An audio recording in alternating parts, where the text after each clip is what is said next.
Hello everyone and welcome to Mentor Plus. आज के इस वीडियो में जानने की कोशिश करेंगे कि जो काउंसलिंग डेट है नीट यूजी का वो कब से हो सकता है। पिछले कुछ दिनों में जैसे कि प्रोटेस्ट चल रहा था डॉक्टर्स की तरफ से, रेसिडेंट डॉक्टर्स हैं, और कल के डेट में गवर्नमेंट ऑफ इंडिया की तरफ से ऑफिशियल नोटिस आई है, जैसा कि आप स्क्रीन पे देख रहे हैं। Ministry of social justice and empowerment, department of social justice and empowerment, official memorandum posted on 30 नवंबर। इसमें गवर्नमेंट ऑफ इंडिया की तरफ से एक कमेटी को निर्मित किया गया है। They have constituted a committee to review the criteria for EWS reservation. Supreme Court ने EWS क्राइटेरिया को रिविजिट करने के लिए गवर्नमेंट को 4 वीक्स का टाइम दिया था, और उसी के संदर्भ में एक 3 मेंबर्स की एक कमेटी बनाई गई है।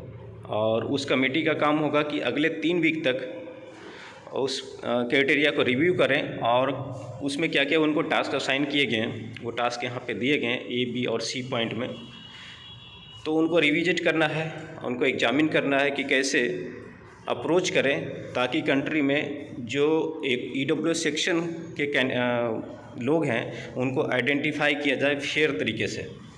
तो ये तो हो गया कि कैसे किया जाएगा, लेकिन जो 3 वीक्स का टाइम दिया गया है, और हमारे जो डॉक्टर्स थे उनका जो स्ट्राइक था, उनका पॉइंट यही था कि जल्दी से जल्दी और मैक्सिमम जो लास्ट नोटिफिकेशन था फोडा का आफ्टर मीटिंग ऑन 29 कि उन्होंने बोला था कि 3 दिसंबर तक का टाइम दिया गया है। अगर उस समय तक अगर कोई कंट्री और रिटर्न में ऑफिशियल कंफर्मेशन नहीं मिलती है कि जल्दी काउंसलिंग को स्टार्ट किया जाए, तो फिर वो दोबारा स्ट्राइक को एक नेक्स्ट लेवल पे ले जाएंगे। अभी वो पीसफुली स्ट्राइक में रहेंगे। तो अभी जिस तरह से 3 वीक्स का टाइम दिया गया है, और आप जानते हैं कि गवर्नमेंट का जो काम होता है वो पंक्चुअल उतना होता नहीं है, तो 3 वीक्स 4 वीक्स या 5 वीक्स जितना भी, या 3 वीक्स कहने के बाद वो 4 वीक्स तक चला जाएगा। दूसरी तरफ देखेंगे तो सुप्रीम कोर्ट का शेड्यूल जो है वैकेशन का, तो last 2 weeks supreme court vacation पे है, मतलब 19 से लेकर के 31 दिसंबर तक। तो जो भी सुनवाई होगी वो जनवरी मंथ में ही होगी। ऐसे ही 6 जनवरी को डेट दिया गया है, तो अगर जनवरी 1 को भी करवाते हैं तो ज़्यादा कुछ इम्प्रूवमेंट दिख नहीं रहा है। 5 दिन पहले हो जाए और उसके बाद रिव्यू होगा, सुनवाई होगी, फिर से कुछ नया मैटर आएगा, उसको टेक केयर करने में कितना टाइम लगेगा, विच इज़ वेरी अनसर्टेन। तो इस तरह से अगर देखें गवर्नमेंट की तरफ से तो कुछ पॉजिटिव मैसेज नहीं आया है कि जल्दी करने के लिए 4 वीक की जगह पे 3 वीक्स कर दी, क्योंकि जो भी मतलब एक बहुत ही सफिशिएंट टाइम होगा, क्योंकि पहले से वो मैटर पे रिविजिट कर चुके हैं। और आई डोंट नो, लेकिन अल्टीमेटली देखा जाए तो ज़्यादा कुछ जल्दबाजी नहीं दिखाई जा रही गवर्नमेंट की तरफ से, और सुप्रीम कोर्ट भी वैकेशन पे रहेगा। अब देखते हैं उस नोटिस को जो कि RDA की तरफ से आई है, रेसिडेंट डॉक्टर्स के एसोसिएशन की तरफ से आई है।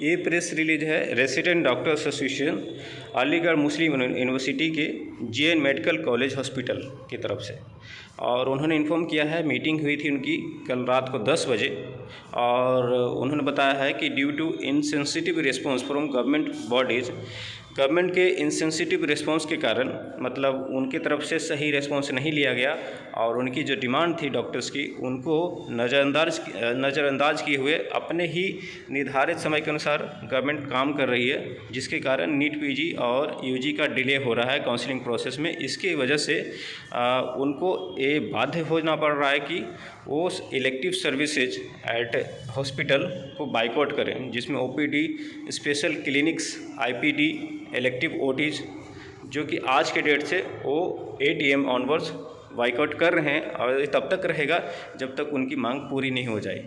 इमरजेंसी सर्विसेज खुली रहेगी, लेकिन अगर आने वाले दिनों में अगर कोई और स्टेप नहीं लिया गया गवर्नमेंट की तरफ से इसको स्पीड अप करने के लिए, तो वो इमरजेंसी सर्विसेज को भी बाइकआउट करेंगे। और ये जो उनका डिसीजन है RDA का, it has been taken in consensus with the national and state RDAs।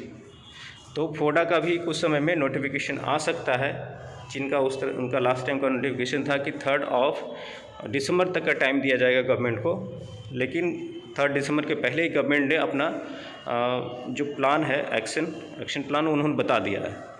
अब उस एक्शन प्लान के बेसिस पे जो एसोसिएशन स्ट्राइक को सपोर्ट कर रहे थे या जो डॉक्टर्स स्ट्राइक पे थे, उनका एक्शन प्लान क्या होगा वो भी जल्दी में पता चलना चाहिए, क्योंकि जो कुछ होना है 1 सप्ताह में होगा। और जैसा कि गवर्नमेंट ने बता दिया है ऑफिशियली, तो कुछ लग नहीं रहा ऐसा कि जल्दी होने वाला है। और दूसरी तरफ से सुप्रीम कोर्ट का भी वैकेशन है, तो सुनवाई होगी तो कहाँ होगी, कौन सुनवाई करेगा, सब तो छुट्टी पे हैं। और एक और मैटर देखें तो कोरोना का एक नया वेरिएंट आ रहा है और वो बहुत तेज़ी से फैलने वाला है। अगर काउंसलिंग जन के मंथ में शुरू हो भी जाती है, तो अगर फरवरी मंथ तक अगर बड़े संख्या में कोविड के केसेज आएंगे, तो उस कारण से जो प्रॉब्लम क्रिएट होगी, तो मे भी काउंसलिंग फर्दर होल्ड करवानी पड़ जा सकती है, क्योंकि उसमें मजबूरी रहेगी। उसमें हमारे पास फ्रीडम नहीं है कि हम कोई रूल्स को इम्प्लीमेंट करने के लिए काउंसलिंग होल्ड कर रहे हैं। वो जान को बचाने के लिए और आवागमन को रोकने के लिए काउंसलिंग होल्ड करना पड़ जाएगा और ज्वाइनिंग फॉर्मेलिटीज होल्ड करनी पड़ सकती है।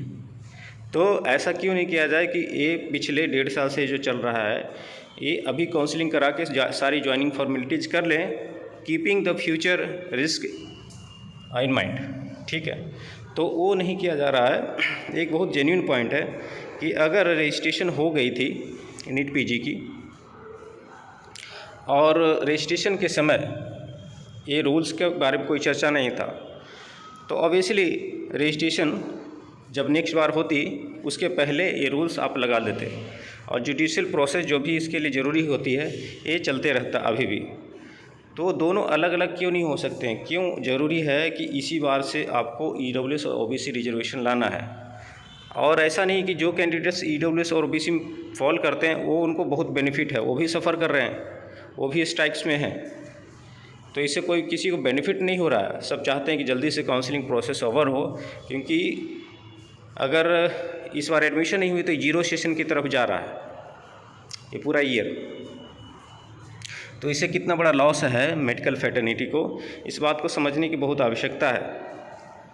और ऐसा कोई पॉइंट नहीं दिख रहा है जेन्युइन कि इसी बार से उसको इम्प्लीमेंट किया जाए। कितना नुकसान हो जाएगा?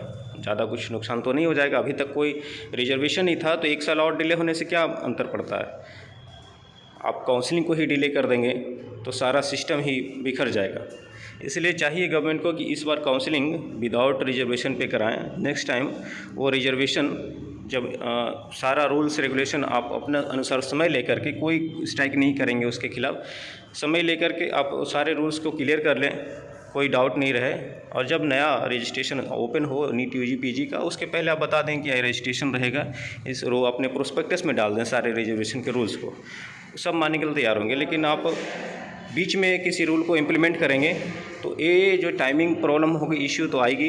उसके वजह से काउंसलिंग को फर्दर डिले करना, जो कि ऑलरेडी इतना एग्ज़ाम डिले हो करके फिर काउंसलिंग डिले हो रहा है, तो ये सही नहीं है पूरे कंट्री के लिए। So with this message I want to conclude this video and we will keep you updating with further updates कि क्या क्या इसके संदर्भ में हो रहा है, मैं आपको अपडेट करते रहूँगा। तो thanks for watching and have a great day.